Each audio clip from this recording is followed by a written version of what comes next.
네, 예수님 자리 교재로는 3단원이고요. 창조주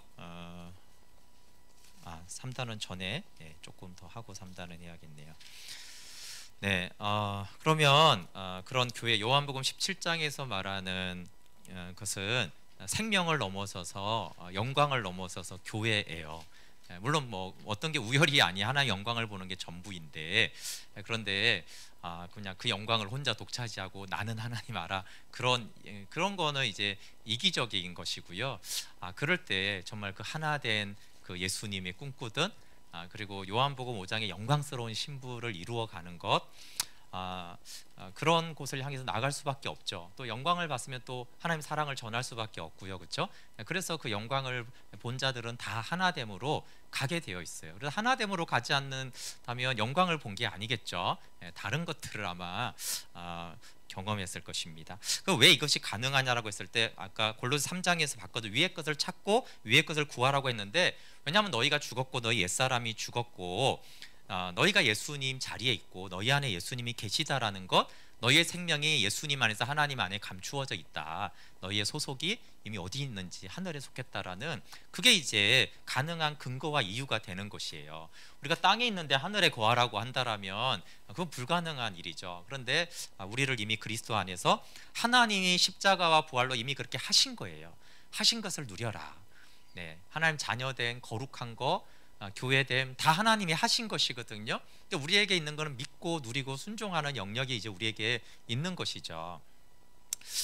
그래서 이제 위의 것을 찾아라. 왜냐하면 창세전 영광을 경험해야 하니까. 어디에서 그렇게 해야 됩니까? 복음의 말씀과 교회 생활에서 그렇게 하라는 것이에요. 이것이 비밀의 경륜입니다. 창세전부터 예수님 안에서 사랑 안에서 우리를 택하셨습니다. 에베소서 4장 1절 4절 5절 한번 읽어볼게요. 예수님의 원래 자리는 이제 하나님 보좌죠. 만물이 영원입니다. 우리의 원래 위치는 어디였을까요? 에베소서 1장 4절 5절 읽어볼게요. 시작.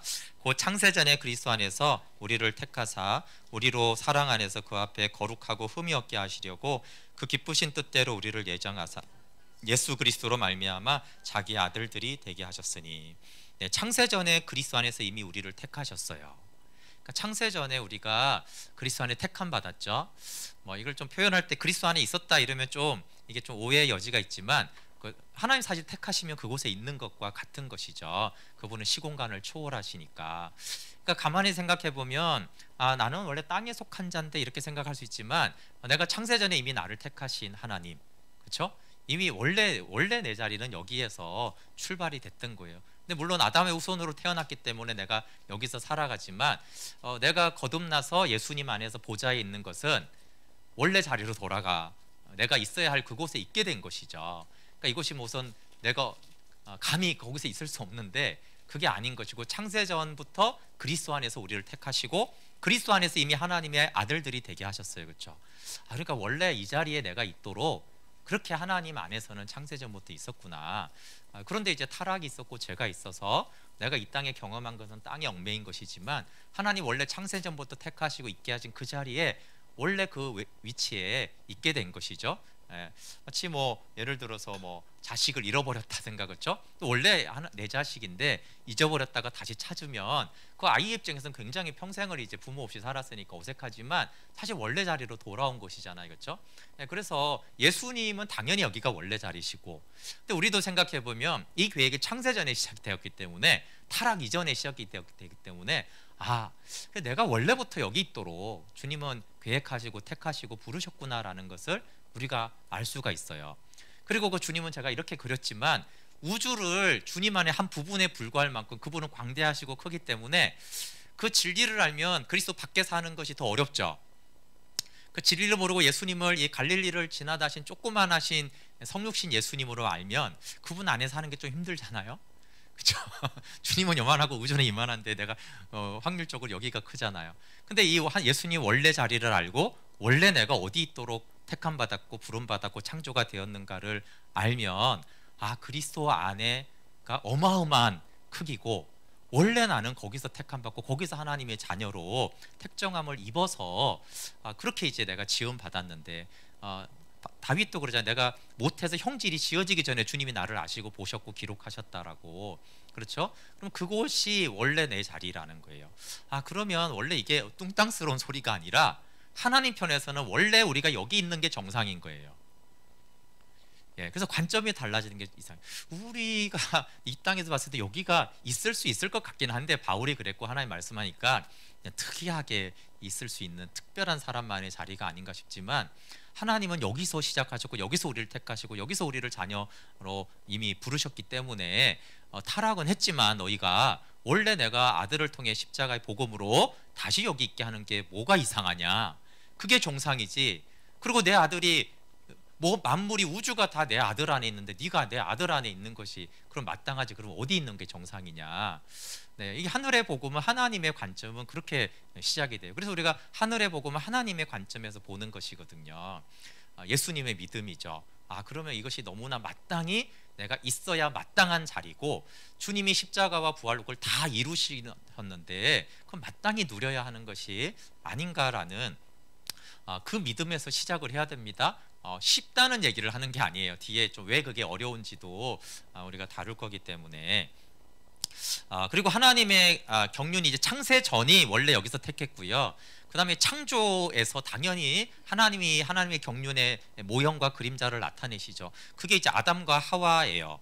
아담과 하와는 그냥 이렇게 사람이 이제 외로워서 뭐 하와를 다시 창조하고 그렇지 않고, 이게 잘 들어보면 예수님과 교회의 관계를, 아담과 하와의 관계가 있는 거예요.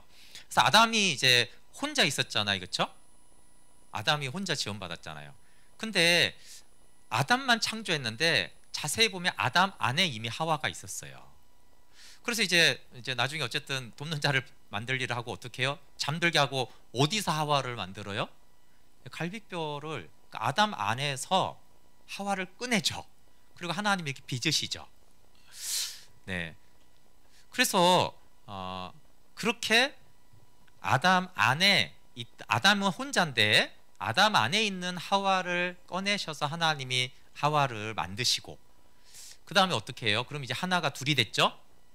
그 다음에 둘이 어떻게 돼요? 둘이 한 몸이 될지니라 해서 다시 하나를 만들어요. 신비하죠? 이 하나됨은 갑자기 막 요한복음 17장에 십자가에 등장한 게 아니에요.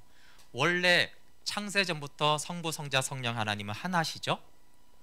그래서 삼위일체 하나님, 삼위로 존재하시는 하나님이 하나이시다, 그 말이잖아요, 그렇죠?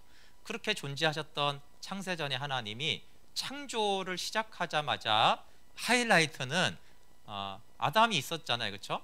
아담이 있었는데 여기도 갈비뼈를 꺼내더니 여기서 이제 여자를 만든 거예요. 그러더니 어떻게 돼요? 어떻게 이걸 할 줄은 모르겠지만, 어쨌든 이거를 성경은 하나라고 말해요. 한 몸이 될지니라. 그러면 아담 하나에서 하나죠, 그렇죠? 근데 같은 하나예요? 다른 하나죠? 늘어난 하나예요. 이게 하나님의 하나됨이 창세전부터 시작돼서 창조에도 나타나요. 이걸 했으니까 그러면 그냥 이걸 좀 설명할게요. 그래서 여러분 그 성경을 보는 뭐 관점이 아주 큰 것들이 여러 가지로 볼 수 있는데, 뭐 언약관계, 구속사, 근데 사실 이 하나됨과 사랑으로, 결혼으로 이렇게 쭉 성경이 연결된다라는 것을 또 쉽게 알 수 있어요. 근데 안타깝게도 죄가 들어오면서 어떻게 돼요? 죄는 분리를 가져왔습니다. 우리가 보통 하나님과 분리되죠. 이게 죽었다, 그렇죠? 영이 죽었으니까 이것만 생각하는데요. 이 둘도 분리시켰습니다. 아담과 하와도 분리시켰죠. 그래서 죄는요, 분리시키는 거예요. 하나님과 사람을 분리시켰고 아담과 하와를 분리시켰어요. 그래서 이제 창세기 3장부터 나오는 게 뭐예요? 예수님이 복음을 선포하시죠. 가죽옷을, 또 여인의 후손을 말씀하시죠. 그 원복음이 뭘 말하겠어요? 하나님과 분리를 다시 하나 되게 하시겠다라는 거죠. 그리고 사실은 여기도 있는 거예요. 하나 되게 하시는 거죠. 그러면 이제 그리고 이제 물론 여기 포함되지만 구약의 역사가 쭉 시작됩니다. 구약에서 핵심은 언약 사상이에요, 그렇죠? 근데 언약 사상을 예수님이 하나님이 구약을 뭐라고 말했냐면 호사에 내가 너희의 남편이 되었어도 이렇게 말하죠. 언약은 원래 언약 자체가 하나됨을 말하는 관계예요. 언약 관계 자체가 나는 너희 하나님 되고 너희는 내 백성이 되리라는 것이 상위 권위와 하위 권위이잖아요. 그래서 내어줌과 복종으로 하나 되는 관계예요. 근데 그 관계를 남편과 아내로 얘기하죠. 호세아는 특별히 고멜과 호세아 얘기를 통해서 하나님과 이스라엘 백성의 남편과 아내라는 거 금방 얘기해요, 그렇죠? 결혼이 또 나오죠. 결혼이 또 나오죠. 이제 구약 시대가 쫙 이제 지나갔습니다. 신약 시대 때 예수님이 사셨을 때 사마리아 요한복음 4장에 사마리아 여인 얘기가 나와요, 그렇죠? 근데 그때 문득 하는 얘기가 남편 얘기를 한단 말이에요. 남편. 그러니까 남편이 없나이다. 그러니까 여자야 네 말이 옳도다. 남편 얘기를 왜 할까요? 이 여러 표현들인데 왜 하필 남편이에요? 그 영생의 복음 얘기를 하고 있는데 무슨 말이에요? 여자에게 남편이 없어요. 이 분리가 있는 거죠. 하나님과의 분리가 있는 거예요. 근데 그 말은 예수님이 남편으로 왔다 이 말이죠. 그게 영원한 생수가 되는 거예요, 그렇죠? 그러니까 결혼과 관련이 있어요. 남편 얘기니까 하나됨, 결혼은 다 하나됨과 연결이 되는 거거든요. 그리고 이제 요한복음 17장을 보면 이거를 이제 이루시려는 것들을 알 수가 있어요. 그리고 이제 신약에서 중요한 것이 이제 사도행전의 교회의 탄생이에요. 근데 교회는 이제 나중에 보면 에베소서 5장에 보면 영광스러운 예수 그리스도의 신부라고 나와요. 신부. 교회가 신부예요. 그 신부라는 거는 남편과 아내 얘기하거든요. 결혼 얘기하죠. 결혼 얘기가 여기서 시작이 됐는데 계속 이어져요.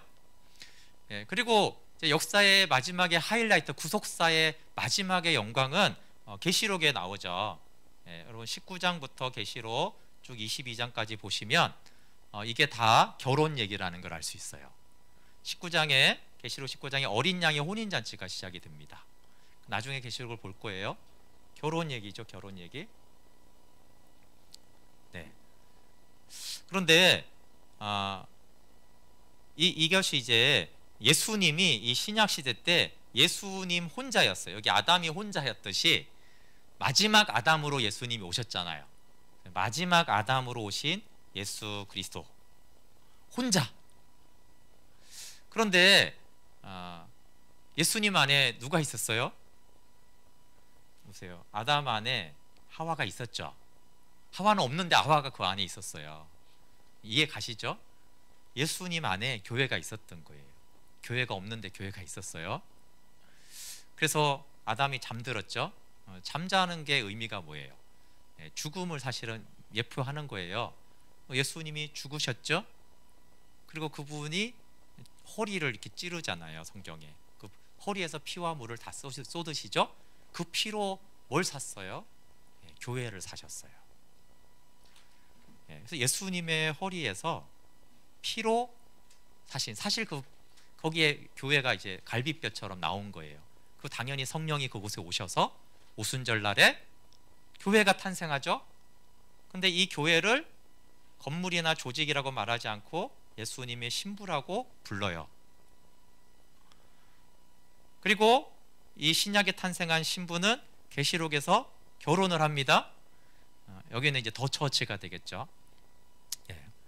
여기서 나오는 아내는 교회입니다. 그래서 교회와 결혼을 하시죠.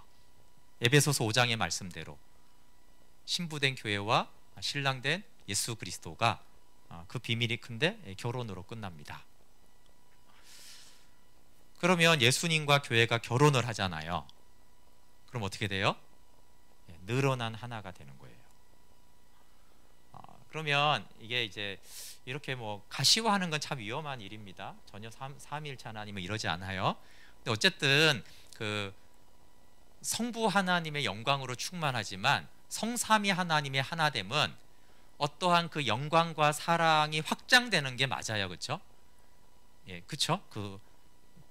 그런데 여기에 교회가 여기 꼽시라 끼는 게 교회가 예수님의 아내로. 그럼 신랑과 신부는 성경에서 항상 동등성을 말해요. 질서는 있지만, 그러니까 예수님의 수준. 그러니까 이걸 신학적으로 정립하면 이상한 말이 되는데 성부, 성자, 성령 하나님의 그 창세전의 영광에 계시록 19장의 어린 양의 혼인 잔치는 뭘 말해요? 교회가 그 영광에 참여하는 것이에요. 그 늘어난 영광이 되죠. 표현이 이상하지만 늘어난 하나됨이 되는 거예요. 그게 이제 하나님의 경륜이라고 말할 수 있어요. 왜 아들 안에 생명을 주시고 그 아들 안에 있는 생명을 우리에게 주시고 왜 생명을 가진 자들이 하나가 되는가? 결국은 어린 양의 혼인 잔치가 일어나야 되기 때문에 그래요. 그게 마지막 최종 목적지예요. 그래서 이게 창세전부터 하나이신 하나님이 계속 하나 그리고 죄와 마귀는 뭘 하는 일이에요? 얘는 분리시키는 일, 하나를 깨트리는 일. 그리고 하나님은 계속 하나됨을 이루세요. 하나님과의 하나됨. 그런데 자세히 보면 하나님만이 아니에요. 결국은 교회의 하나됨을 이루시고 그 하나된 교회가 예수님과 하나가 돼야 되는 것들을 하고 있어요. 그래서 사랑과 결혼의 관점으로 창세 전부터 영원 후까지, 재림 이후까지를 알 수가 있어요. 사실 이 거대한 흐름 속에 이제 수많은 사건이 있는 거예요. 그렇죠?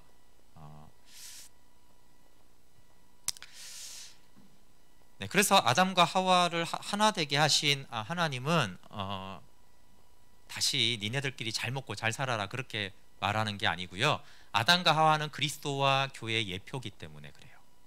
그래서 다시 그들의 수치를 가려주시고 가죽옷을 입혀주셔서 아담이 하와라고 부를 때 그 전에는 하와가 아니었어요. 하와라고 이름을 불렀어요. 그러니까 하와라는 이름은 생명이라는 뜻이고, 그러니까 다시 회복이 된 것이죠, 그렇죠? 이 깨어진 관계가, 그것이 이제 복음이에요. 그래서 아담과 하와가 깨졌는데 다시 하나가 되게 하셨잖아요. 그게 원래 교회와 그리스도가 갈라졌죠. 교회가 인류가 타락했으니 교회가 생길 수도 없고 다시 하나 되게 하시는 것이 복음입니다. 그래서 개인적인 구원으로 이 구속사를 보는 것보다는 이게 더 본질적인 하나님의 경륜입니다. 그래서 내가 타락했고 나를 구원했고 내가 영생을 얻었고 나는 천국에 가고 그게 맞는 얘기인데요. 그게 이 전체 순서가 안 맞아요. 그러면 삼위일체 하나님일 이유도 없어요. 원래 그분은 공동체로 존재하시는 분이시기 때문에, 하나로 존재하시는 분이기 때문에 원래 공동체를 창조하기로 한 것이고 원래 하나됨을, 원래 그런 피조물을, 그런 신부를 원하는 거예요. 왜냐하면 그분이 하나이시니까, 그렇죠? 세 분이신데 하나이시니까 그분이 원하는 거는 여럿인데 하나인 그 신부를 원하는 거예요. 그 속성상 하나님의 형상대로 지음받았고 당연하죠. 그래서 더 본질로 가면 교회가 되는 거예요. 그래서 개인 구원을 넘어서서. 그리고 예수님이 홀로 일하지 않고, 그렇죠, 늘 아버지와 일하셨던 그것도, 아니 예수님 혼자 일할 능력이 없습니까? 왜 아버지께 하는 일을 보고 들어야 돼요? 그런 일이 아니에요, 그렇죠? 하나됨에 대한 것이 늘 아버지와 아들은 관심이 있는 거예요. 예수님이 능력이 부족해서 아버지가 하는 일을 봐야 되는 게 아니에요.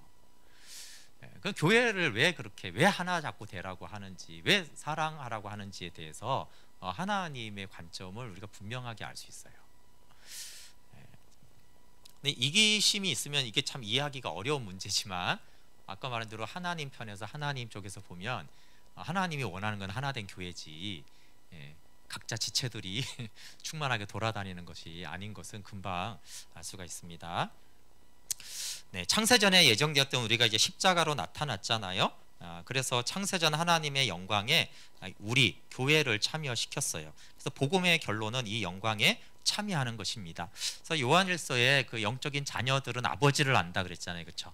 그 청년들은 말씀으로 악한 자를 이기죠. 근데 아비들은 뭘 알아요? 태초에 계신 이를 압니다. 태초에 계신 이를 안다는 게 이걸 안다는 거예요. 태초에 창세전에 계신 하나님을 아는데 거기에 우리가 참여했다는 걸 아는 것이 영적인 아비들이에요.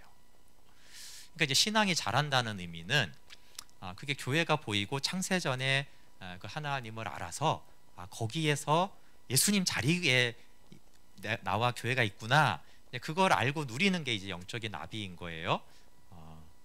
그래서 이 신앙도 뭐 어쨌든 여러 단계가 있습니다. 어린아이 때 경험 많이 하고 청년 때도 이런저런 경험을 하는데, 그래서 막 간증들을 각자들 하잖아요, 그렇죠? 근데 여러분 딱 구분을 할 수 있어요. 창세전의 영광을 알고 그곳을 알고 그곳에 나와 교회가 있다는 걸 알고 누리면요, 그게 영적 아비고요. 영적 싸움 빡세게 해갖고 많이 이기는 사람은 영적인 청년이고, 아직 그냥 나중심적으로 그냥 하나님의 그 구원과 사랑과 그렇죠? 네, 그러면 아직 영적 어린아이고, 이렇게 딱 그냥 볼 수. 근데 다 거짓 신앙이라는 게 아니고요. 그게 바울도 신앙이 자라가거든요. 그렇게 바울이 이제 영적 아비로서 이제 골로새서, 빌립보서, 뭐 에베소서는 다 영적 아비가 되어서, 그런데 그 얘기를 자기만이 아니고 너희도 다 여기에 이르러야 돼라고 하는 것이 이제 쓴 것 목적이니까 우리가 다 영적 아비에 이제 이르러야 되는 것이죠. 그래서 이 책의 저작 동기는 진 에드워즈가 그리스도와 교회를 몰랐다고 했어요. 그건 제가 한번 설명한 적이 있어요. 예수님을 아는가? 그 예수님은 누구예요? 창세전 하나님의 영광 중에 계신 예수님을 아는가? 창조주 예수님을 아는가라는 말이에요. 그러니까 진 에드워즈가 뭐 예수님 이 땅에 오셨고 죽으셨고 그런 걸 몰랐다는 게 아니에요. 그 영광스러운 그리스도를 내가 몰랐구나. 여기서 말해 이런 교회를 자기는 몰랐다는 거예요. 목회도 많이 해봤고 다 뭐 신학도 다 했지만 그런 교회를 자기는 몰랐다. 그래서 이제 그리스도와 교회를 아는가? 그걸 안다는 개념은 경험한다라는 개념인데, 그걸 경험했는가라고 했을 때 너무나 없다는 거예요. 그리고 그리스도를 알고 교회를 아는 사람이 너무나 적다. 근데 우리는 거듭난 자는 그리스도를 알고 교회를 알아야 된다는 거죠. 그래서 하나님의 영광을 보고 누리는 교회, 요한복음 17장에 말하는 교회를 알아야 됩니다. 3단원도 이제 창조주 예수님이에요. 그러니까 예수님을 알아야 되는데 우리가 창조주 예수님을 너무 몰라요. 물론 그분이 성육신 하셔서 우리가 가까이 오셨기 때문에 너무 감사한 일이지만, 그분은 원래 골로새서가 말하는 예수 그리스도는 창조주 예수님이잖아요. 그리고 하나님의 경륜의 첫 단추는 밝아졌네요. 창조였습니다. 근데 그 영원한 목적을 비밀로 간직했다고 그랬잖아요, 그렇죠? 그리고 목적이 계시되기 전까지 하나님 품속에 품고 있다가 이것이 교회를 통해 드러난 것을 바울이 깨달았어요. 지난주에 그게 비밀의 경륜이라고 했잖아요, 그렇죠? 네. 에베소서 3장 9절 10절 우리 중요하니까 다시 한번 좀 볼게요. 교회는 정말 조직이 필요해서 사람이 많아서 어떻게 관리해 이렇게 나온 게 정말 절대 아닌 것입니다.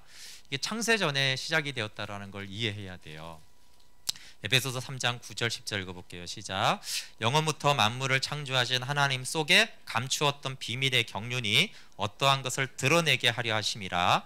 이는 이제 교회로 말미암아 하늘에서 정사와 권세들에게 하나님의 각종 지혜를 알게 하려 하심이니. 아멘. 표준 세번역에는 조금 더 이해하기 쉽게 10절을 하나님께서 이제 교회를 시켜서 하나님의 갖가지 지혜를 알겠다 이렇게 했어요. 그러니까 이 창세전에 감추어졌던 비밀의 경륜을 교회를 시켜서 이제 알게 한 거예요. 누구에게요? 어둠의 권세들에게. 그러니까 이거는 이제 이 비밀의 경륜은 교회가 탄생돼야지만 이제 드러나는 비밀이었던 것이죠. 그 사실 교회 자체가 그 비밀이고 그 교회를 통해서 이루실 일이 그 비밀인 거예요. 창조주 예수님 안에 이루어진 창조, 골로새서 1장 16절 17절을 우리가 봤습니다. 만물은 예수님에 의해, 예수님을 통해, 예수님을 위해, 예수님 안에 창조되었고 만물이 그 안에 있습니다. 그래서 그 어떤 것도 예수님을 벗어날 수 없어요. 그래서 원래 만물, 우리가 있어야 할 자리는 그리스도 아니죠. 그리스도 안에 있는 게 이상한 게 아니라 원래 그리스도 안에 있는 것이 정상이고 모든 만물이 그리스도 안에 있습니다. 그래서 그리스도 밖에서 안으로 들어가기보다는 그 안에 거주하면 돼요. 그래서 정말 그분의 복음을 알 때 물론 그리스도 밖으로 나갈 수 있어요. 타락이잖아요, 그렇죠? 그게 또 범죄고 어쨌든 그렇지만 그게 원래 어려운 거구나 이렇게 바뀌어야 되는 거죠. 그냥 그 크신 만물을 그 안에 품고 계신 그분에게서 도망가니까. 얼마 전에 그 시편 139편이 다윗이 그거잖아요. 내가 새벽 날개치며 바다 끝에 구할지라도, 내가 하늘에 올라가도 수월에 있을지라도 하나님은 거기에 계시며. 다윗이 이거 경험한 거예요. 이거 만물이 그리스도 안에 있다니까요. 그러니까 자기가 어디를 가도 그리스도 밖을 나갈 수가 없는 거예요. 야, 근데 다윗의 믿음이 놀랍지 않습니까? 다윗은 내가 아무리 그리스도 밖으로 도망가려고 아무리 몸부림쳐도 그리스도 밖에 나갈 수 없다는 고백을 해요. 근데 우리 대부분은 어떻게 그리스도 안으로 들어가지? 그리스도 안이 너무 좁아. 저 조그만 당구공만한 곳에 내가 들어가려니 미치고 죽겠네 이런 거고, 다윗은요 아무리 도망가도 저 바다 끝도 그리스도 아니고 저 하늘에 가도 그리스도 아니고, 소울은 거의 죽음과 무덤, 사실 지옥을 약간 빗대는 거기도 그리스도 아니라는 거예요. 그 내가 주의 영을 떠나 어디로 내가 피하겠습니까? 주님이 나를 다 아시는데, 내가 창조되기도 전부터 나를 아시는데, 그때부터 나를 다 아시고 보시고 다 책에 기록하셨는데 내가 그리스도 안을 어떻게 떠납니까? 야, 대단하지 않습니까? 여러분, 이게 약간 불신의 표현 같지만요, 이거 놀라운 고백인 거예요. 어딜 가나 나는 그리스도 안에 있더라. 정말 그 다윗이 이제 교회까지는 몰랐지만 정말 하나님을 알았던 사람인 것이에요. 그게 이제 그 믿음이 있을 때, 그렇죠? 야, 내가 그리스도 안에 들어가기 왜 이게 힘들어, 이게 아니라 그리스도 밖으로 나가기가 너무 힘들어. 이렇게 되면 이제 하늘에 속한 복음을 정말 알고 받는 거죠. 그게 원래 힘든 거예요. 그러니까 예수님을 진짜 알게 될 때, 그리스도를 알았을 때 그분을 떠날 수 없구나. 왜요? 우주 안과 우주 밖이 다 그리스도가 충만한데, 그분이 만물을 붙들고 계시는데, 어디 가든 모두 다 만물인데 거기 다 주님이 계시고 주님이 붙드시고 주님이 그곳에 계시네. 그것이 이제 그리스도 안에서 사는 바울의 그 믿음이죠. 우리에게 그런 눈이 열어지면 좋겠습니다. 도망가려고 해도 안 되는. 히브리서 1장 3절에 말씀으로 만물을 붙드시죠.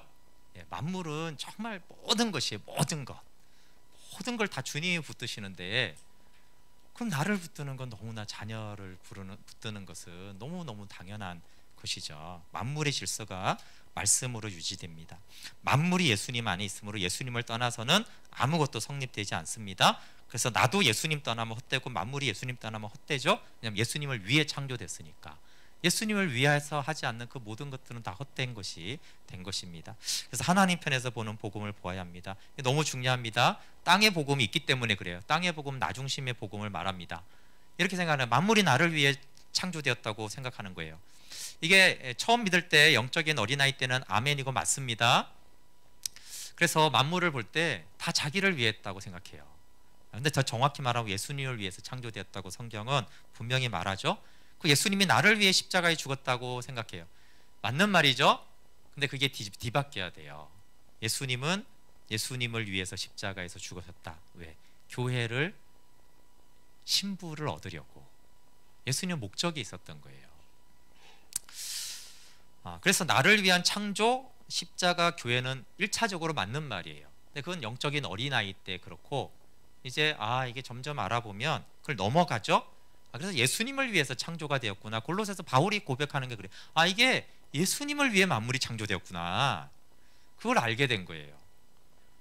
그러니까 예수님을 위해서 구원과 십자가와 교회가 있구나. 만물에 다 속하죠.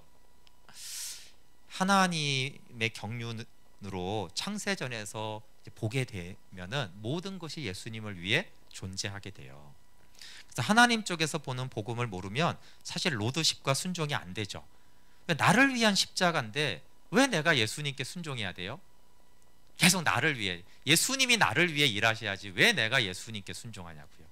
그러니까 이게 나를 위한 십자가는 사랑이라는 면에서 맞는데, 여기서 시작된 것이 어디까지 가냐면, 아니 하나님과 예수님이 나를 위해 해야지, 결국 내가 시키는 대로 해야지, 내가 원하는 대로 일해야지, 내가 왜 복종해? 그거는 예수님을 위한 거잖아. 여기서 이제 딱 문제가 걸리는 거예요. 그래서 십자가를 볼 때 나 중심으로 이기적으로 생각하기 시작한단 말이에요. 그래서 모든 신앙을 나 중심으로 해석하니까 십자가의 구원은 받았는데 자기를 부인하거나 로드십을 인정할 이유는 없죠. 그렇죠? 그러니까 이 십자가의 복음이 사랑이 비틀어지는 거예요. 그래서 예수님의 중심의 복음, 하나님의 경륜으로 봐야지 우리가 예수님 자리에서 사는 신앙생활이 돼요. 예수님을 위한 창조고 구원이고 교회니까 그 예수님을 위해서 그게 곧 자기 부인이잖아요. 우리가 자기 부인을 하는 것은 무조건 내 생각을 반대로 하는 게 아니에요. 예수님에게 복종하는 것이 자기 부인이고 예수님을 위한 것이 자기 부인이고 예수님이 내 안에 사는 게 자기 부인이죠. 무조건 반대 생각을 하는 게 아니에요. 그러니까 예수님을 위해가 분명해지면 자기 부인은 되죠. 그렇죠? 그래서 예수님을 위해서 만물이 존재한다는 것을 알면 교회가 보여요. 교회가 서로 사랑하는 곳이라는 것을 알게 돼요. 예수님이 뭐 어떤 교회를 원하시지? 예수님을 위한 교회는 어떤 교회일까? 금방 보이죠. 교회가 뭔지. 나를 위한 교회 이러면 이제 안 보이는 거예요. 성경에서 말하는 교회는. 그리고 모든 환경을 초월하는 영광에 참여하게 돼요. 이것이 이제 예수님을 위하는 자들의 복이죠. 그들은 하나님의 영광을 보게 돼요. 모든 것을 하나님을 위해서 포기하는 대신 하나님의 모든 것을 가지게 되죠. 그래서 예수님의 자리에서 예수님의 눈으로 모든 것을 봐야 됩니다. 복음을 볼 때, 성경을 볼 때 예수님의 눈으로 보고 예수님의 눈으로 나를 봐야 되는 거죠. 그래야지 시공을 초월한 하나님과의 교제가 가능합니다. 네, 시공간을 창조하고 둘러싸고 계신 하나님. 저는 이제 복음 생명 캠프를 했기 때문에 하나님이 만물에 계시고 영원하시고 이런 부분들에 대해서 위에 계시고 이런 부분들에 대해서 좀 알고 있다는 것이 너무 감사해요.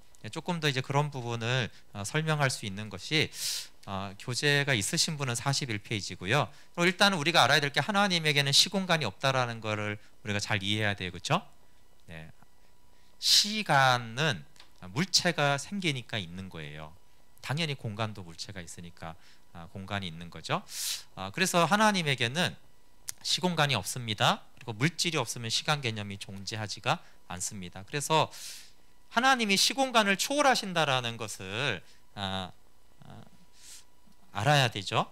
근데 우리는 이제 인간은 원래 이제 시공간을 벗어나는 생각이나 그런 곳에 머무는 것을 한 적이 없지만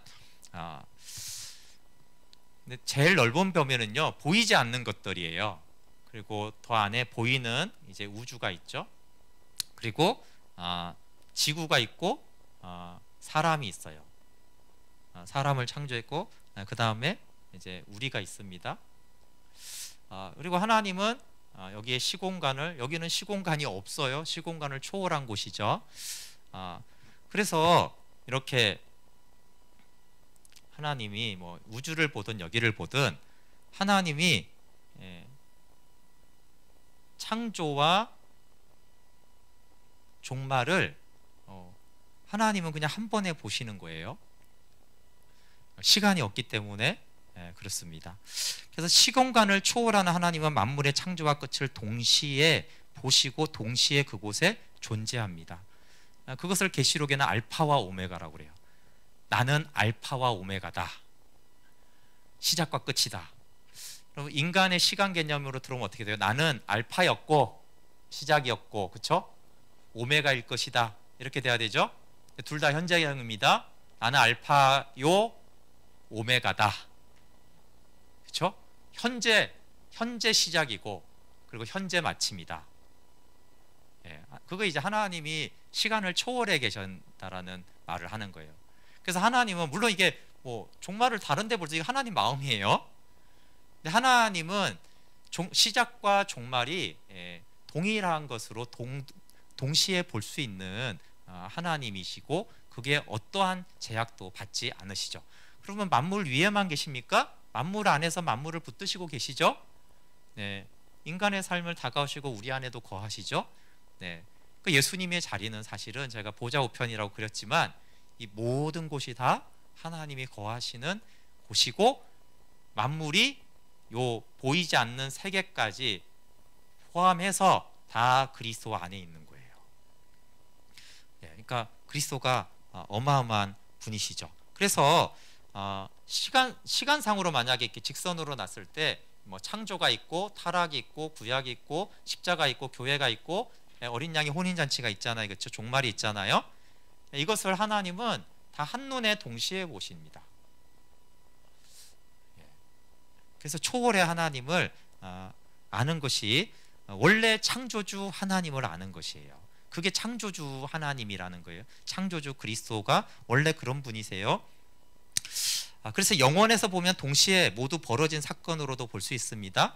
이게 다 다른 시간상에 있지만 만물의 시공간을 초월해서 보면 이거는 다른 사건이고 다른 시간대이면서도 동시적인 사건일 수도 있는 거예요. 어쨌든 우리는 영혼을 표현할 수 있는 단어가 많지 않으니까 그런 것이죠. 네, 그래서 너무너무 어마한 진리라서 이해하기 쉽지 않지만 분명한 사실이죠. 다만 시간과 무관하다는 걸 얘기하는 거예요. 영원하신 예수님이 보실 때 이 모든 것은 시간과 무관합니다.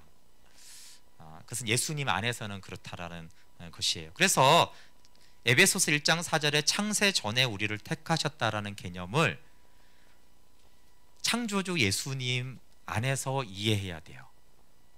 근데 자꾸 우리는 창세 전에 그러면 자꾸 뭘 생각해요? 시간. 창조되기 전의 시간. 여기서 우리를 택하셨대. 예정하셨대.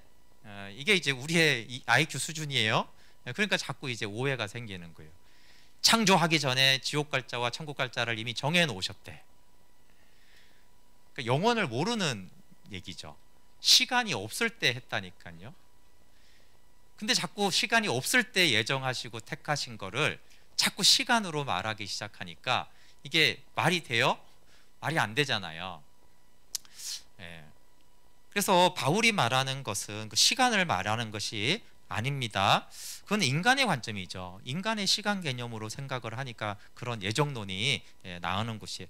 예정의 핵심은 더군다나 시간의 개념이 아닙니다. 예정은 두 번째, 예정은 개인을 구원하는 것이 아니라 하나님의 영원한 목적인 우리를 택하신 거예요. 근데 두 가지 오류 때문에 예정론이 그래. 자꾸 시간 개념으로 말. 시간이 없는 곳에서 택하셨는데.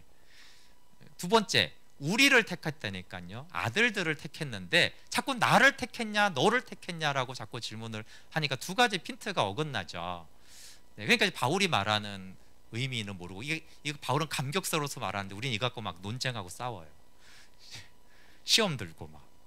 아니면 또 막 또 이기적이어서 막 나는 창세전에 주님이 천국 가도록 예정을 해놨어.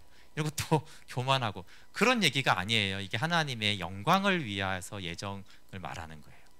어떻게 그분이 우리를 시공간을 초월하는 그곳에서 그 영광 중에 그 영원 중에 우리를 택하시고 자녀 삼으시고 그것을 어떻게 했다고 창세전에 하나님 안에 감추어진 비밀로 두셨는가. 그거를 바울은 생각하니까 너무 영광스럽고 기쁘고 그리고 그런 교회를 세워야 된다는 그런 관점으로 막 에베소서 1장에서 창세전에 우리를 택하사 이런 거예요. 예정론이 뭐 어쩌냐 막 그 논리적으로 싸우라는. 사실 이게 좀 불가능해요. 영원의 시간을 초월한 얘기를 시간 안에서 말하는 것 자체가 어렵죠. 그러나 우리가 좀 알 수 있어요. 왜냐하면 우리는 영적인 존재니까 그게 무엇을 말하는지, 그게 얼마나 큰 은혜인지는 알 수 있고 그 사랑이 얼마나 놀랍고 그 창세전에 택한 것을 주님이 이루신다라는 걸 알 수 있죠. 예. 왜냐하면 시간의 제약을 받지 않는 그분이 왜 어린 양의 혼인잔치는 아직 우리에게는 안 일어났잖아요. 이거 이루겠어요? 안 이루겠어요? 반드시 이루시죠. 왜냐하면 이걸 초월하시기 때문에 반드시 이루세요. 그리고 이미 끝을 다 시작과 끝이 그분에게는 하나고 다 아시고 다 보셨는데 이게 일어나지 않을 가능성이 있겠어요? 하나님 보셨으면 말씀하셨으면 반드시 일어나는 것이죠. 그거를 이제 창조주 예수님을 알 때 우리가 이제 알게 되는 것이에요. 그래서 내가 할 수 있냐 없냐, 우리가 되냐 안 되냐, 그거는 작은 거고 하나님은 이루실 거라는 거예요. 반드시 이루시고 이루어진 것이죠. 그래서 알파와 끝이에요. 이미 끝이에요. 끝을 다 이루신 하나님이시기 때문에. 근데 그게 이제 시공을 초월하신 하나님이시니까 그래서 그분이 작정하시고 이루어 가시는 것을 우리가 하는 일은 거기에 참여하는 것이에요. 참여하는 것. 여러분 바울이 복음을 전할 때 빌립보 교회가 그걸 재정적으로 후원하니까 너희가 복음을 전하는 일에 참여했다 그러면서요 상이 갔다고 그랬어요. 그러니까 이미 하나님이 하시는 일인데 이 주권은, 근데 우리가 여기 참여하잖아요. 그러면 우리는 십자가에 매달리지 않았는데 하나님이 너는 영원한 경륜에 참여했다 이렇게 하는 거예요. 그러니까 우리는 참여하는 거죠. 참여만 하면 돼요. 그러면 동일한 복과 가치를 하나님이 인정해 주시는 것입니다.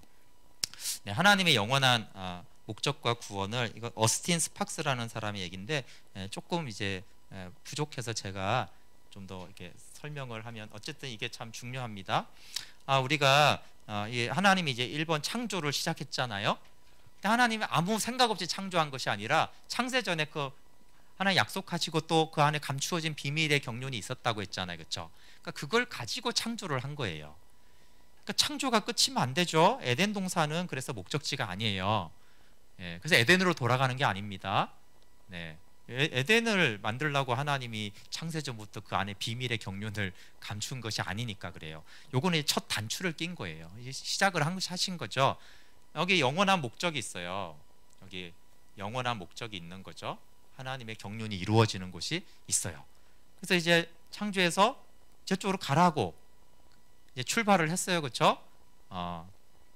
근데 아들이 오셔서 생명을 얻어야 되는데 그 전에 먼저 타락을 했죠. 그래서 이제 잘못 갔어요. 그래서 이제 길을 잘못 들었죠. 당연히 여기로 못 가겠죠. 오히려 지옥에 가는 비참함이 생겼어요.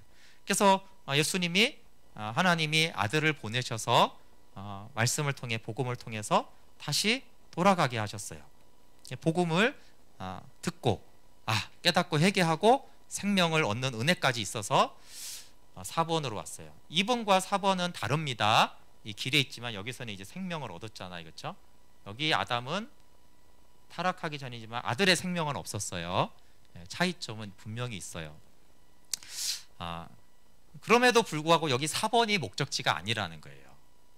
근데 이 지옥에 낭떠러지 불구덩이에 떨어지려다가 이렇게 살아났으니까 너무 감격스러운 거예요. 그래서 여기다가 텐트를 치죠.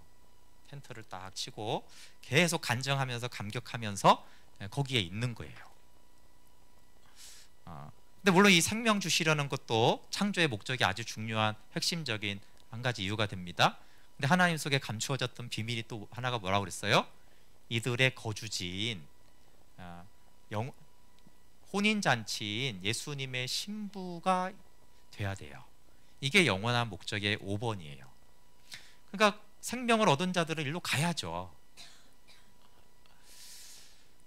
근데 오늘날의 현실은요, 이렇게 이제 돌아온 사람은 많은데 돌아와도 죄 사함의 영역에 머무는 사람이 많고 아들 안에 있는 생명, 복음을 통해 생명을 누리는 사람도 적고, 더군다나 그 생명을 가지고 생명의 거주지를 세워서 하나님의 집, 예수 그리스도의 신부를 세워간 바울과 같이 하나의 영원한 목적으로 열심히 달려가고 그걸 이룬 사람들은 너무 없어요.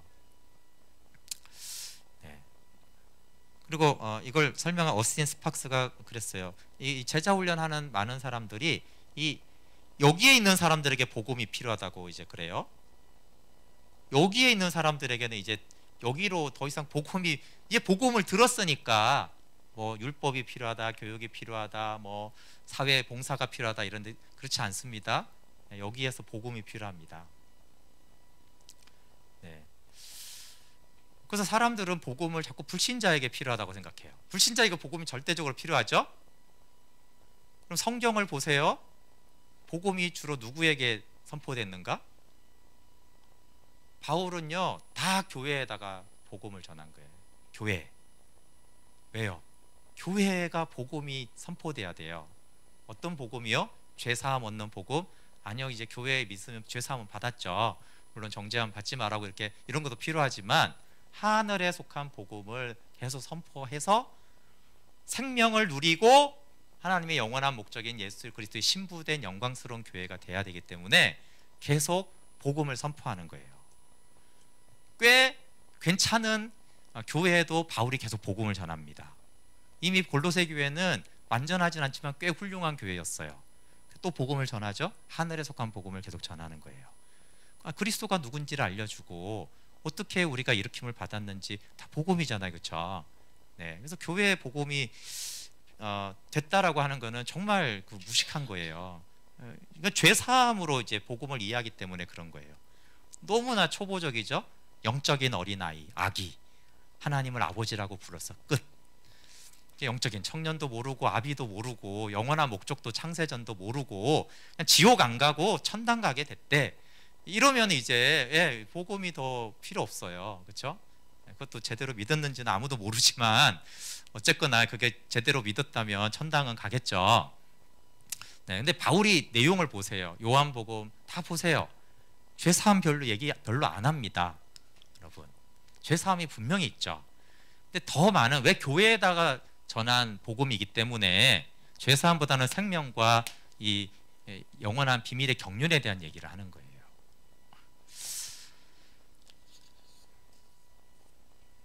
영원한 목적 때문에 우리를 구원했다고 해도 과언이 아닌 거예요. 그래서 구원은 너무 중요하죠. 근데 창세전 하나님의 마음에 있었던 것이 죄사함이었냐? 전혀 아니라는 거예요. 창세전에 하나님 속에 감추어졌던 비밀과 그 뜨거웠던 하나님이 그냥 담담하게 창조했겠어요? 여러분, 아닙니다. 그 안에 불타는 사랑과 강렬한 하나님의 어떤 목적과 그것으로 창조를 시작하는 거예요. 어마어마한 계획을 가지고. 근데 그 어마어마한 계획은 죄사함이 아니에요. 아들의 생명을 주고 영광스러운 예수 그리스도의 신부와 예수 그리스도가 어린 양의 혼인잔치를 그 하늘에서 할 때 그거를 이미 보시고 시간관을 초월하시니까 그리고 창조를 하신 거예요. 타락으로 죄사함은 필요하게 됐죠. 하나님의 온전한 뜻은 요한복음 17장에서 본 것처럼 구원을 받은 걸 전제로 하는 거예요. 요한복음 17장은 아버지께서 내게 주신 사람들이잖아요. 이미 구원은 깔아놓고 저희가 하나 되어 영광을 보게 하소서. 그 영광을 보고 하나가 되게 하소서. 그게 이제 영광스러운 신부의 혼인잔치. 예수님은 신부를 얻고 싶어 하세요. 그래서 예수님의 중심의 신앙은 사회에 머물지 않습니다. 오로 가요. 하나님의 실체와 그림자는 좀 간단히 넘어갈게요. 이제 로마서 1장 20절에 모든 만물에 하나님의 능력과 신성이 드러났다. 그래서 하나님은 생명, 빛, 사랑으로 표현되잖아요, 그렇죠? 그래서 빛을 내는 피조물을 통해 빛이신 영광 중에 계신 하나님을 알겠다. 그래서 만물이 예수님을 위해 창조됐으니까 사실 만물은 그리스도를 계시한다는 뜻이에요, 그렇죠? 꽃을 보나 달을 보나 해를 보나 해는 빛 대신 그리스도를 말하는구나. 또 달은 볼 수 있는 빛이잖아요. 성육신 하신 그리스도를 우리가 창조주 예수님을 못 보니까 너무 밝아서 그 모든 피조물들은 다 그리스도를 드러내고 나타내는 그리스도를 위한 그런 피조물이라는 거예요. 근데 그 부분은 좀 넘어가도록 할게요. 사람의 창조. 사람은 흙과 생기로 만들어졌습니다. 그래서 하나님의 세계와 이 세상 양쪽을 다 통할 수 있는 존재라고 했습니다. 그래서 근데 예수님 자리와 세상을 동시에 살 수 있는데 바울은 계속 예수님 자리가 우리 자리다. 거기가 더 실제다.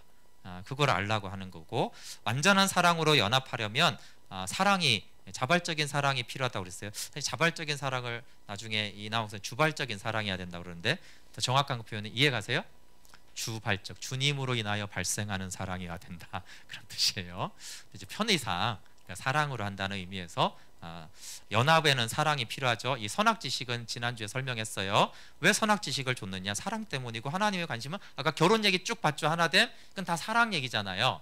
하나님은 사랑이시고, 그러니까 하나님은 사랑이시고 사랑을 위해 창조했고 사랑을 위해서 하고, 혼인잔치가 사랑이잖아요, 그렇죠?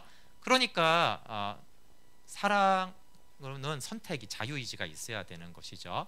그래서 너무 중요하죠. 그래서 우리가 이런 기도 많이 하죠. 하나님 좀 강제로 어떻게 좀 해주세요.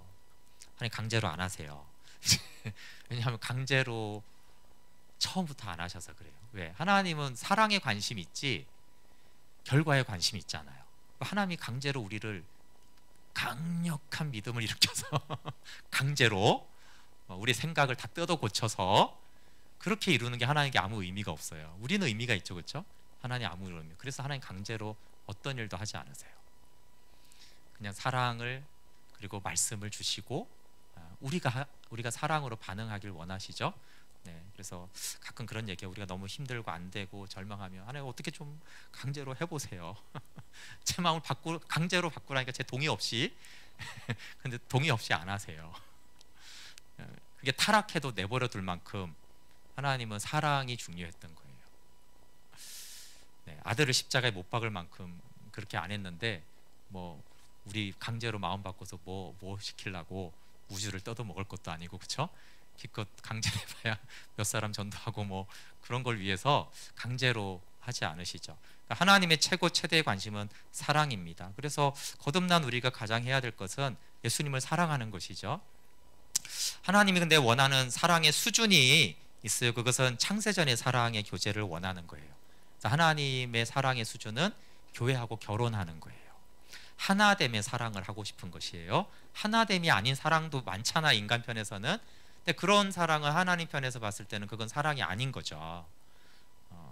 그래서 하나님이 원하는 수준이 있어요.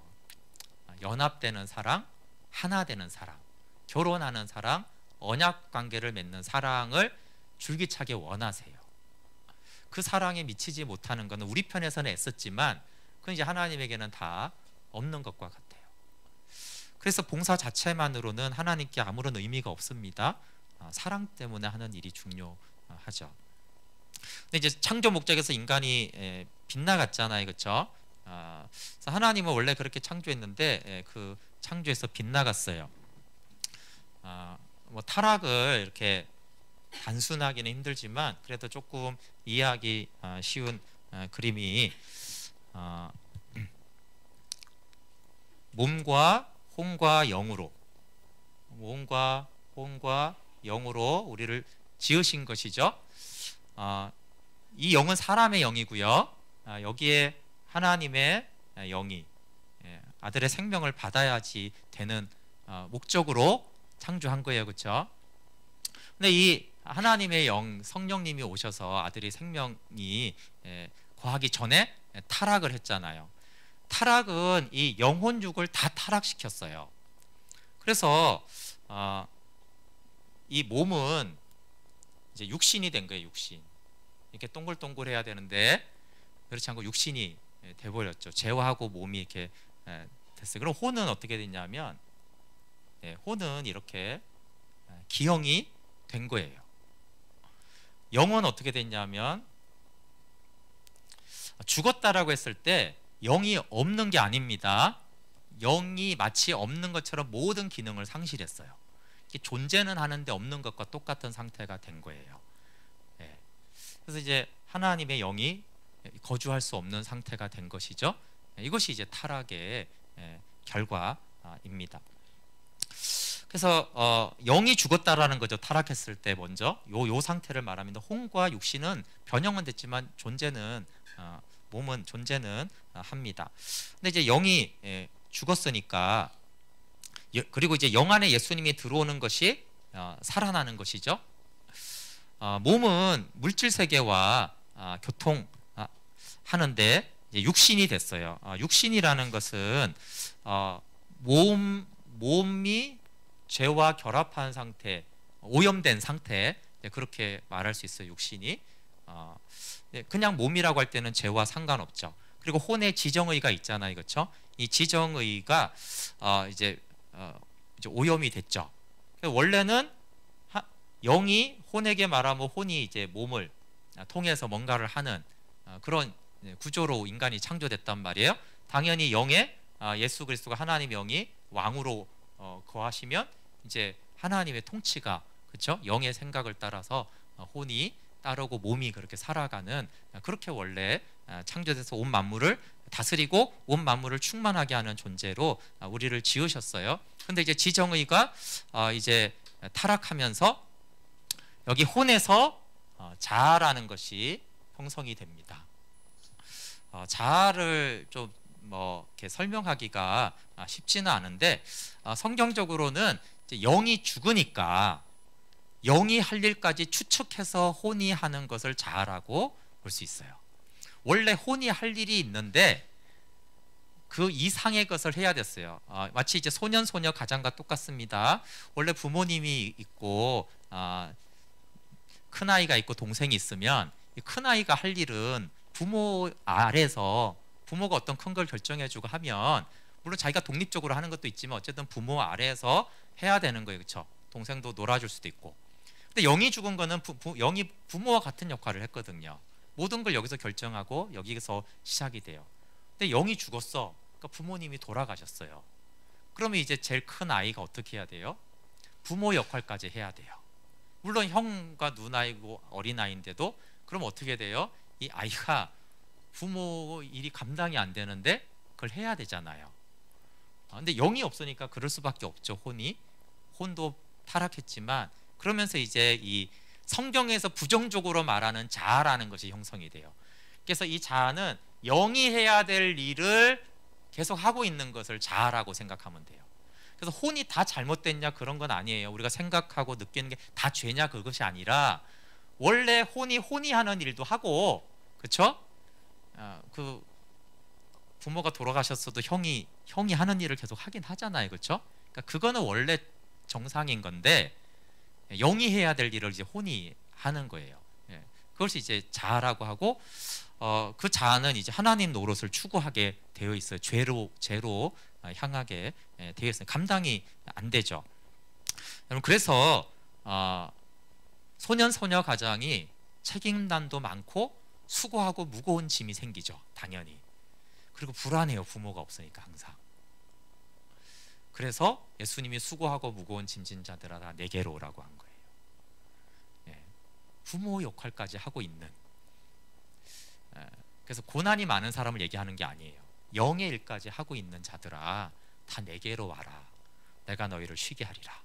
여러분, 영이 살아나고 하나님의 영이 우리 안에 들어오시면 어떻게 돼요?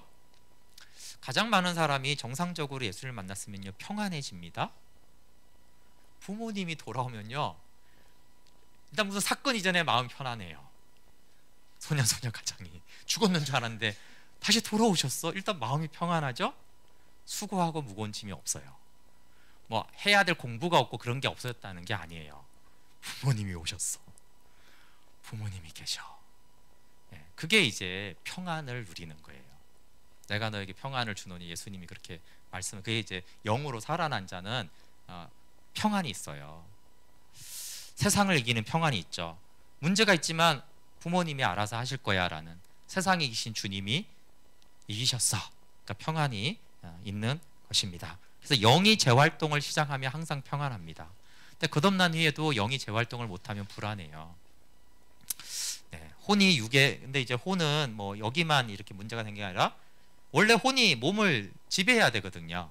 근데 육신에게 너무 약해서 몸을 통해 들어오는 죄의 육신의 소욕을 혼이 그냥 수용해버리고 어떻게 이기지를 못하는 양쪽의 이 문제가 이제 생긴 것이 타락의 상태입니다.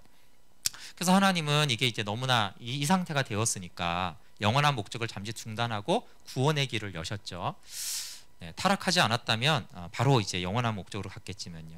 아들의 생명을 얻은 시점에서의 차이를 보면은 우리가 타락하기 전에 사람이 하나님의 영을, 아들 안에 있는 생명을 받아들이면 이런 상태가 됩니다. 그러면 하나님의 경륜이 서로 사랑하라거나 인내하라거나 이런 것이 너무 쉽죠. 그러면 이제 우리가 받은 구원은 어떤 구원이에요? 우리가 이런 상태에서 예수님을 영접한 것이 아니라 이런 상태에서 예수님을 영접한 거예요, 그렇죠? 그러니까 우리가 믿을 때 우리의 영이 살아나고 예수 그리스도께서 우리 안에 거하시죠. 이건 우리의 영이고 성령이 우리 안에 거하십니다. 그렇지만 여기서부터 이제 어려움이 좀 생긴 것입니다. 우린 구원받는데 왜 사랑의 교제가 안 되나? 왜 이렇게 삶이 변화가 안 되고, 그럼 그렇게 주님 원하시는 교회는 왜 잘 안 되나? 영이 거듭났지 이 자아로 형성돼가는 혼이 바뀌거나 육신이 이렇게 이 상태로 다 돌아간 게 아니에요. 여기만 정상을 차지해, 여기만.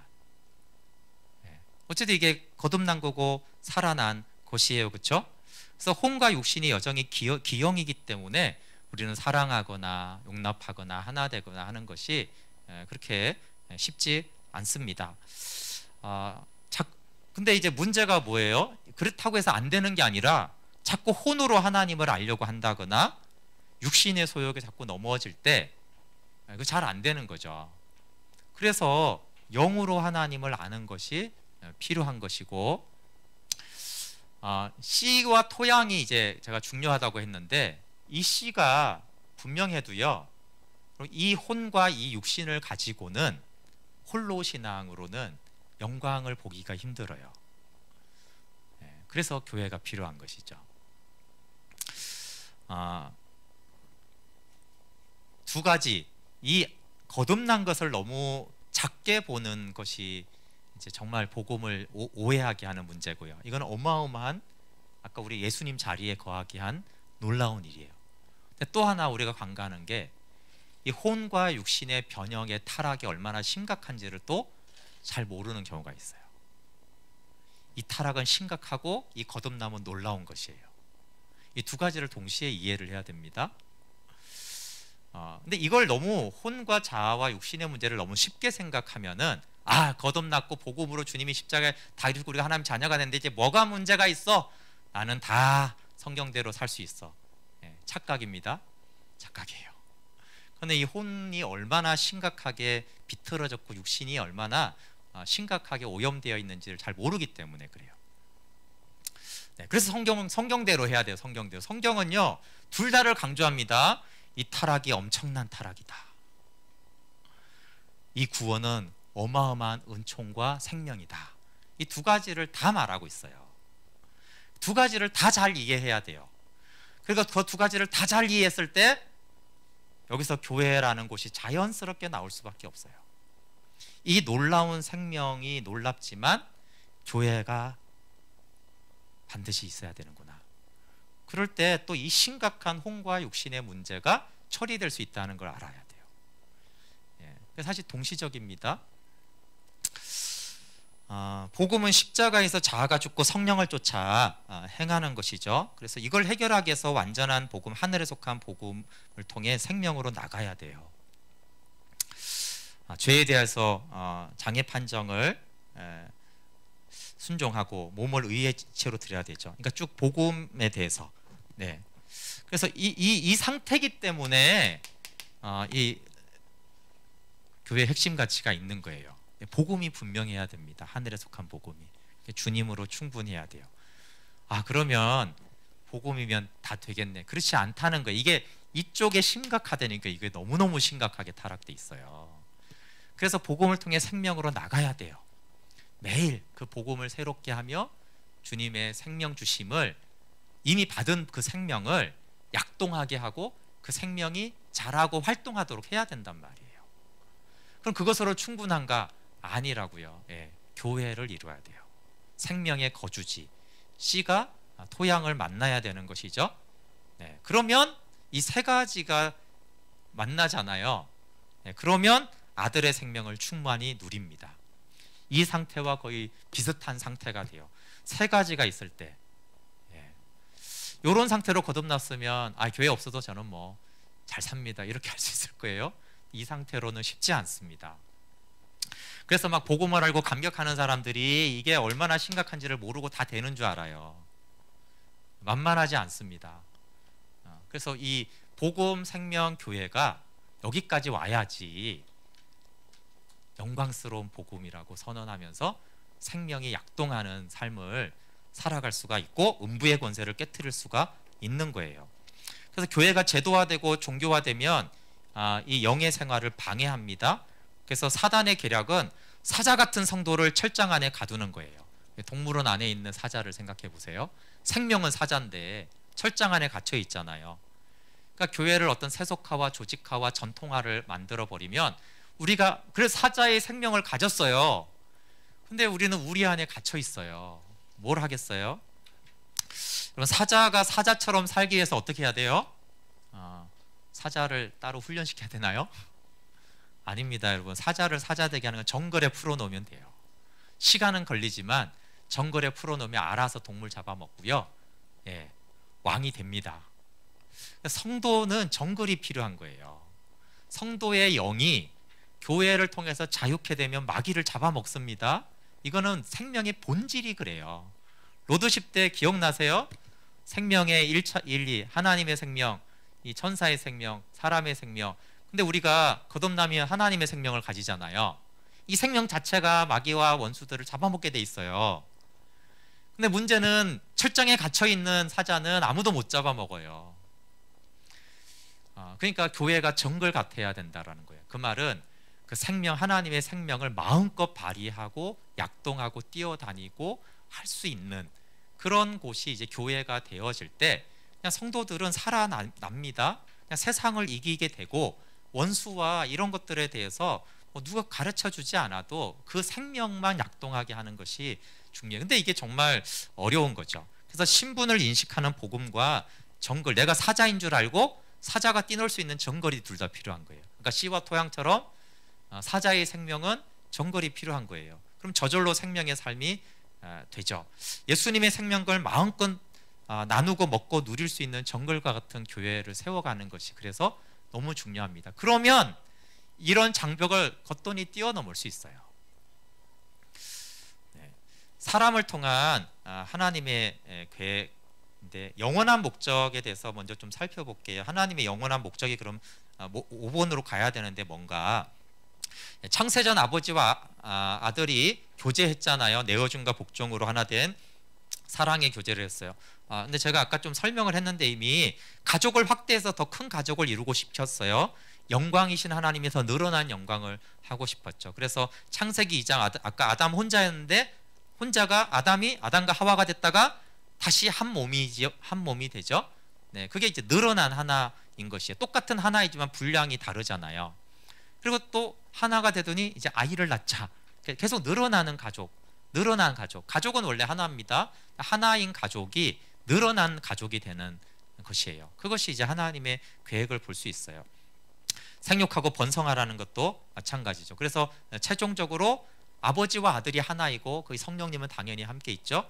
그곳에 교회가 하나가 되는 거예요. 실제는 다 하나님 나라에 있는 것이죠. 그래서 이 에덴 동산의 이야기는 하나님 나라의 이야기입니다. 그 에덴 동산에는 선악과가 있고 금과 보석이 그냥 있어요. 그래서 이 미완성이라는 걸 알 수 있고요. 계시록 21장, 22장 한번 찾아볼게요. 그리고 한번 시간 나시면 19장부터 한번 쭉 읽어보세요. 계시록의 새 하늘과 새 땅의 완성을 보여주는데 여기는 에덴 동산과 다른 건 금과 보석이 정돈되어 있고요. 생명나무만 여기에 있습니다. 여기 이제 보통 새 예루살렘 성에 대한 오해들이 굉장히 많아요. 새 예루살렘 성을 천당이라고 생각하는 경우가 굉장히 많아요. 그거는 이제 어른들이 좀 그렇게 가르쳤어요.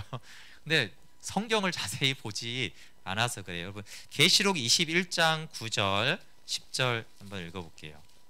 계시록 21장 9절 10절 한번 읽어볼게요. 19장에 어린 양의 혼인잔치가 있었습니다. 그 뒤에 얘기예요. 9절 10절 읽어볼게요. 시작. 7대접을 가지고 마지막 7재앙을 담은 7천사 중 하나가 나와서 내게 말하여 가로되 이리 오라. 내가 신부 곧 어린 양의 아내를 내게 보이라고. 여기까지만요. 잘 보세요. 여기 7천사 중 하나가 나와서 이렇게 말했어요. 내가 신부 곧 어린 양의 아내를 내게 보이리라. 어린 양은 계시록에 보좌에 앉으신 어린 양이에요. 그렇죠? 부활하시고 승천하신 어린 양이시죠. 만물을 통치하시는, 그러니까 창조주 만물의 주관자의 아내를 너에게 보여주겠다. 그리고 나온 곳이 10절이에요. 같이 읽어볼게요. 시작. 성령으로 나를 데리고 크고 높은 산으로 올라가 하나님께로부터 하늘에서 내려오는 거룩한 성 예루살렘을 보이니. 누구를 보여준다고 그랬다고요? 아내를 보여주겠다. 어린 양의 신부를 보여주겠다. 그리고 보여줬어요. 뭘 보여줬어요? 하늘에서 내려오는 거룩한 성 예루살렘. 그럼 이 거룩한 성 예루살렘은 예수님의 신부 아내를 말하는 거예요. 여러분 그 예수님이 예루살렘 보고 예루살렘아 예루살렘 하고 우셨잖아요. 건물을 보셨다고 생각하세요? 그 땅값. 그리고 예루살렘은 구약에서부터 원래 예수님의 신부를 말해요. 그래서 예루살렘이라는 지역이 있고요. 그 예루살렘이 상징하는 것이 예수님의 신부를 말해요. 예루살렘아 예루살렘아라고 하는 것은 또 구약에서부터 예수님의 신부가 음녀가 된 것을 탄식하는 거예요. 그래서 이제 계시록에서 예루살렘을 말할 때 건물을 말하는 게 아닙니다. 하나님의 며느리 예수 그리스도의 신부를 말하는 거예요. 그럼 막 21장에 쭉 보면 보석이 막 찬란하게 쫙 나옵니다. 그러면 또 사람들은 이런 보석 박힌 집에서 내가 사나? 전혀 그런 게 아니에요. 왜 찬란한 보석 얘기가 막 쫙 나올까요? 이 예수님의 아내가 얼마나 아름답고 영광스러운지를 말하는 거예요. 그걸 어떻게 이 땅의 언어로 표현해요? 그건 사실 만물의 영광을 말하는데, 그걸 이 땅의 언어로 표현하는 게 이 땅의 온갖 보석을 가지고 이제 이 아내가 얼마나 영광스럽고 아름답고 흠과 티가 없는지, 에베소서 5장에 뭐 흠과 티가 없이 하나님 앞에 거룩하게 세워진 교회, 영광스러운 신부라고 돼 있거든요. 그 교회의 아름다움과 영광을 말하는 거예요. 그러니까 내가 그런 건물에 사는 게 아니라 내가 그 신부의 일부분이라니까요. 그 보석은 나를 말하는 거라고요. 내가 보석에서 사는 게 아니라. 물론 이제 이 어린 양의 신부는 한 사람의 개인 신부를 말하는 게 아니고 이제 더 처치죠. 마지막 날에 종말에 어떻게 이렇게 교회가 하나가 될지는 모르지만 그렇게 하나님이 교회를 신부로 세우시고 우리는 그 부분의 한 부분이 되겠죠. 21장 22절 23절 읽어볼게요. 이건 연합을 말하는 거예요. 연합. 이제 재림 이후에 어떻게 신부와 성삼위 하나님이 하나가 되는가. 21장 22절 23절 읽어볼게요. 시작. 성 안의 성전을 내가 보지 못하였으니 이는 주 하나님 곧 전능하신 이와 및 어린 양이 그 성전이심이라. 그 성은 해나 달에 비침이 쓸데없으니 이는 하나님의 영광이 비치고 어린 양이 그 등이 되심이라. 아멘. 여기서도 금방 이 성이 뭔지를 알 수 있어요. 성전도 성 안에 그러니까 예루살렘 성 안에 솔로몬 성전이 있었잖아요. 그걸 비유하는 거예요. 성 안에 성전을 보지 못했어요. 왜요? 주 하나님 곧 전능하신 이와 어린 양이 그 성전이다. 성부 성자 하나님이 성전이라고요. 건물 말하는 거예요? 아니죠. 창조주 하나님이 성전이시고 신부된 교회는 성으로 비유되는 거예요. 당연히 그러니까 여기 성이 건물 아니죠. 이게 성이 건물이 되면 하나님도 건물인 겁니다. 그럼 황당한 하나님 우리가 건물을 믿고 있었단 말이에요. 아니죠. 네. 그러면서 23절에 보세요. 그 성은, 이 신부는 해나 달의 비침이 쓸데없으니 뭐예요? 이제 만물 안에 그는 다 필요 없어요. 왜요? 하나님의 영광이 비치고 어린 양이 등이 되시는데, 친히 하나님과 아들이 영광과 등이 되시는데 더 이상 이 만물 안에 해와 같은 그런 만물 안에 속한 것은 더 이상 필요하지 않다라는 거예요. 만물이 하나님과 완전히 연합된 관계를 이렇게 설명하고 있어요. 아버지와 아들이 하나이신 것처럼 아버지와 아들과 신부가 하나인 것을 말하는 거예요. 그래서 이 신부는요, 계시록에 보면 예수님과 하나님과 동등하게 불려집니다. 그걸 이단이 이용한 게 하나님의 교회예요. 신부가 장길자라고. 정말 황당하죠? 네. 그 이제 성경을 그런 식으로 오용하는데 그게 이제 교회를 말하는 거예요. 그러나 교회가 하나님과 같은 동등하게 언급되는 것은 맞아요. 창세전 하나님 속의 마음 속에 감추어졌던 비밀의 경륜이 완전히 성취되는 모습이 이 계시록 마지막에 나와요. 어마어마한 영광이죠. 여러분, 그래서 우리는 그 창세전도 아주 자세히는 모르고 영원 후 재림 후도 완전하게는 모르는데, 우리가 적어도 알 수 있는 거는, 여러분, 우리가 천당에 갖고 하나님의 영광의 빛에 있고 나는 여기서 저 푸른 초하늘에 집을 짓고 그렇게 하나의 영광을 멀리서 바라보면 그런 게 아니에요. 내가 그 보좌에 있는 거예요. 물론 나 단독이 아니에요. 내가 신부에 참여해서 교회가 그곳에 있고 나도 거기 있는 거예요. 구분이 안 됩니다. 그래서 제가 좀 이단 같지만 삼위일체 하나님이 꼭 사위일체가 되는 것 같은 일이 일어나는 거예요. 그만큼 우리를 영광스럽게 하는 거예요. 바울이 이 영광을 보고 사실은 미친 거죠. 바울이 미친 사람 아닙니까? 어떻게 생각하세요? 왜 그 좋은 거 유익하는 걸 다 해로 여기고 왜 그렇게 얻어맞고 굶주리고 파선하고 매맞고 왜 감옥에 갇히고 그딴 짓을 왜 해요? 그리고 히히 그러면서 좋아하잖아요. 안 그래요? 너무 좋아 죽겠대요. 그러고서도 그 모든 것을 잊어버리고 그럼 마지막에 우리는 순교라고 하지만 죄수로 그냥 처참하게 사형당하는 거 아닙니까? 그래도 너무 좋대요. 미친 사람 아닙니까? 바울은 그걸 봤어요. 내가 삼위 하나님의 그 영광에 그가 있고 그가 그 교회를 세울 수 있다라는 거를. 그러니까 그 일이라면 이 땅의 그런 고난은 문제가 되지 않는다라고 여긴 거죠. 그리고 이 하나됨을 지상에서 맛볼 수 있도록 그 마지막 날의 영광인데 그걸 지상에서 맛볼 수 있도록 그리스도 안에서 드러내신 것이 교회라는 거예요. 그러니까 또 교회에 미친 거죠. 교회는 예수님의 영광스러운 신부고 성도들이 거주하는 예루살렘 성입니다. 하나님과 우리의 하나됨이 지상의 교회에서 이루어져야 됩니다. 요한복음 17장 다시 한번 찾아볼게요. 15절. 네, 이게 너무나 영광스럽기 때문에 이거는 재림이 이후에 이루어지는 것이 아닌가라고 생각할 만큼 너무 이제 놀라운 이야기예요. 그런데 바울도 그랬고 요한복음 17장 15절 읽어볼게요. 시작. 내가 비옵는 것은 저희를 세상에서 데려가시기를 위함이 아니요 오직 악에 빠지지 않게 보존하시기를 위함입니다. 그러니까 이게 지금 요한복음 17장의 얘기도 이 계시록의 그 마지막 얘기를 하는 거예요. 사실은 잘 생각해보면 똑같은 얘기입니다. 영광을 보고 하나가 되고 그렇죠. 근데 물론 이제 계시록은 완전한 그리고 여기는 이 땅에서예요. 그래서 5절에 15절에 너무 영광 이거 죽은 다음의 얘기인가? 그러니까 아니라는 거 저희를 세상에 데려가기 위함이 아니라는 거예요. 이 땅에서. 그러면서 이제 20절 22절은 쭉 봤죠. 내가 비옵는 것은 예수님의 기도죠. 저희 말을 인하여 나를 믿는 사람들도 위함이니 누구까지예요? 그러면 사도들에게만 해당돼요? 아니요. 그들의 복음을 듣고 예수 그리스도를 믿는 사람들 우리까지 포함되는 거죠. 우리를 위해서 예수님이 요한복음 17장의 기도를 하고 있는 거예요. 그 기도가 아버지께서 내 안에 내가 아버지 안에 있는 것 같이 저희도 다 하나가 되어 우리 안에 있게 하사 세상으로 아버지께서 나를 보내신 것을 믿게 하옵소서. 내게 주신 영광을 내가 저에게 주었사오니 이는 우리가 하나가 된 것 같이 저희도 하나가 되게 하려 함이니이다. 이게 우리를 위해서까지 복음을 듣고 그리스도 안으로 들어온 우리를 향해 기도하는 내용이라는 거예요. 현재 우리까지.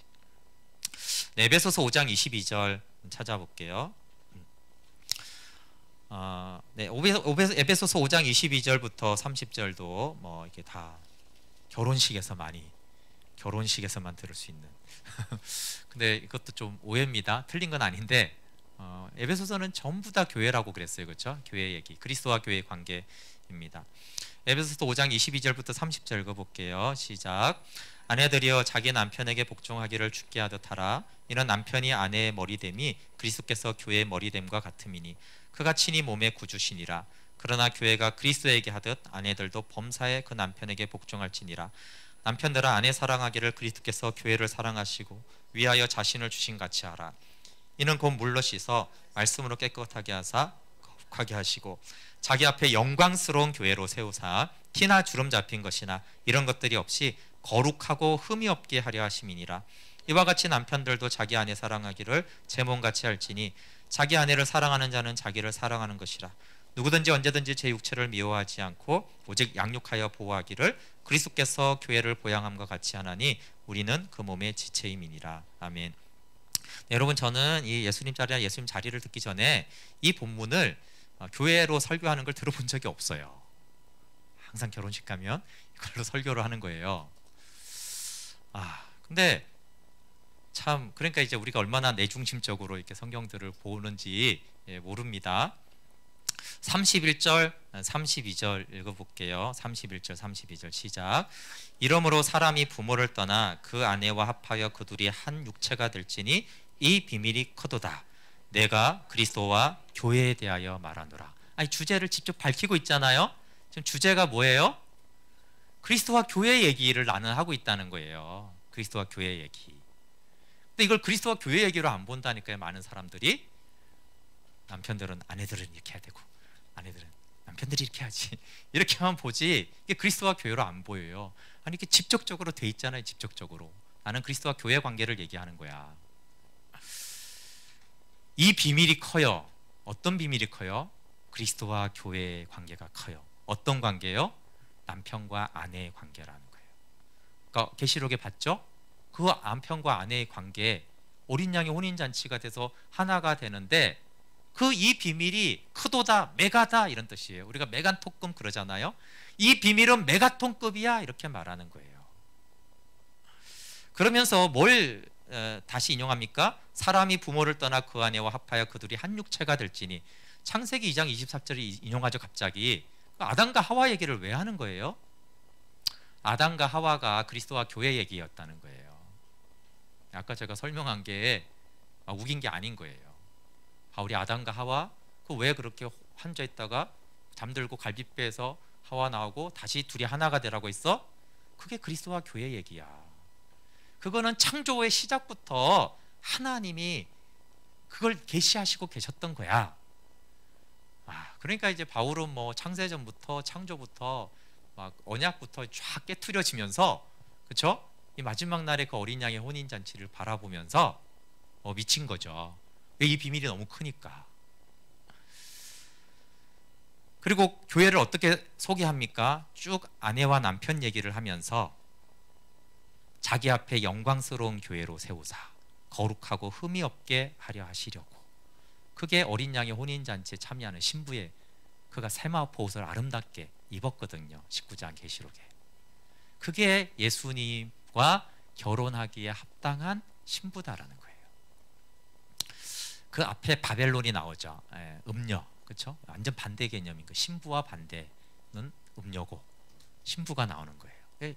음녀 바벨론은 심판으로 멸망과 같고, 어린 양은 고난 가운데 어린 양을 따르는 그들은 영광스러운 신부로 하나님과 연합되는 건데, 그 존귀와 영광이 하나님 수준인 거예요.